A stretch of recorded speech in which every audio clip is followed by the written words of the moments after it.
আজকে আমরা পড়ব বরফে ঢাকা মহাদেশ। দেখো, পৃথিবীতে মোট 7টি মহাদেশ রয়েছে। এই 7টি মহাদেশের মধ্যে আন্টার্কটিকা একটি মহাদেশ। তো এই মহাদেশকেই বলা হচ্ছে বরফে ঢাকা মহাদেশ। তো দেখো, এটা পৃথিবীর উপরের অংশটাকে বলা হচ্ছে উত্তর মেরু, নিচেরটাকে বলা হচ্ছে দক্ষিণ মেরু। তো উত্তর মেরুতে রয়েছে সুমেরু মহাসাগর আর দক্ষিণ মেরুতে রয়েছে কুমেরু মহাসাগর। তো এই কুমেরু মহাসাগর একটি বিশাল ভূখণ্ডকে ঘিরে রয়েছে।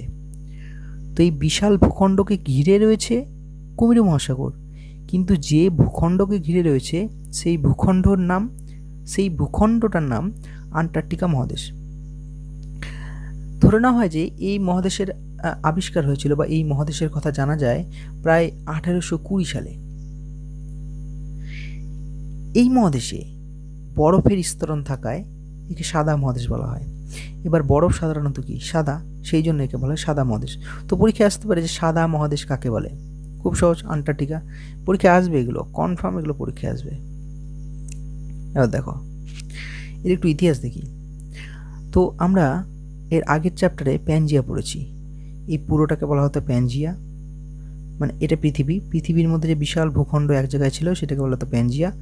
প্যানজিয়ার উত্তরের অংশকে বলা হতো অ্যাঙ্গারাল্যান্ড, দক্ষিণ অংশকে বলা হতো গন্ডোয়ানাল্যান্ড। তো এই দক্ষিণ অংশের মধ্যে, মানে দক্ষিণ অংশে যে স্থলভাগগুলো ছিল, এই স্থলভাগগুলো যখন নিচের দিকে চলে আসে তখন এই দক্ষিণ ভাগের মধ্যে একটা ভাগ ছিল আন্টার্কটিকা। এই আন্টার্কটিকা এই অঞ্চলে চলে এসেছে দক্ষিণ গোলার্ধে। এবার এর সাথে সাথে আফ্রিকা, দক্ষিণ আমেরিকা, ভারত, অস্ট্রেলিয়া এরাও নিচে সরে এসেছে।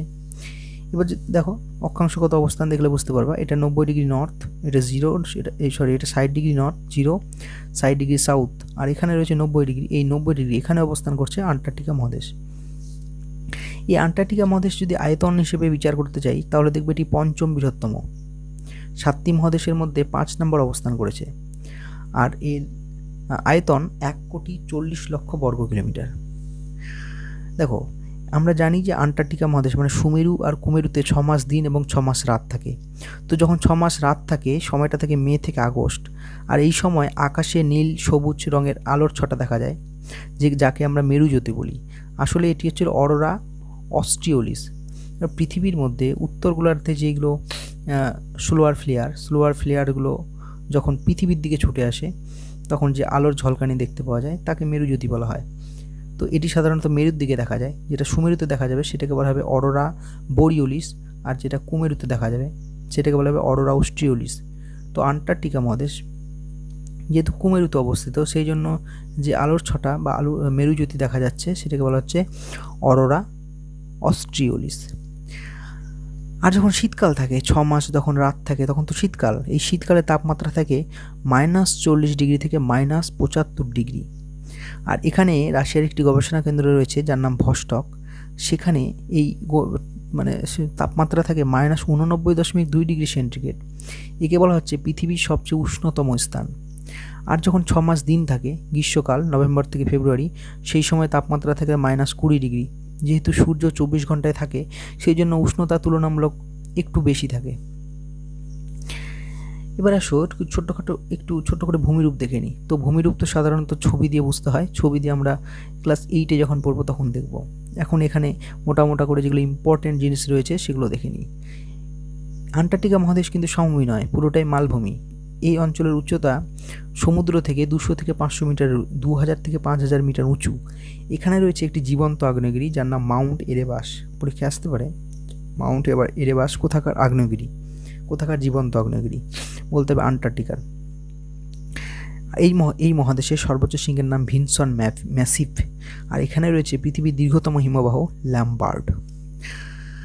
দেখো, যদি জীবজগৎ হিসেবে প্রশ্ন আসে, মানে এই অঞ্চলটা তো পুরোটাই বরফ, মানুষ থাকার তো কোনো সম্ভাবনা নেই। কিছু কিছু মানুষ আছে যারা গবেষণার সূত্রে সেখানে গিয়ে থাকে, কিন্তু যদি বলা যায় স্থানীয় বাসিন্দা কারা, বলতে হবে পেঙ্গুইন পাখি।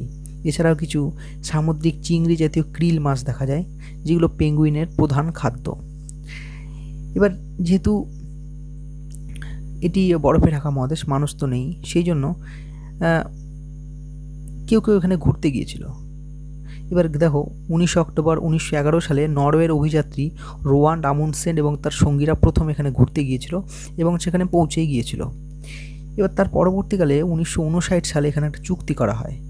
এই চুক্তিতে বলা হয় যে যে কোনো দেশ, পৃথিবীর যে কোনো দেশ এখানে গবেষণার ক্ষেত্রে বা রিসার্চের জন্য এখানে আসতে পারে এবং এখানে এসে একটা গবেষণা কেন্দ্র স্থাপন করতে পারে।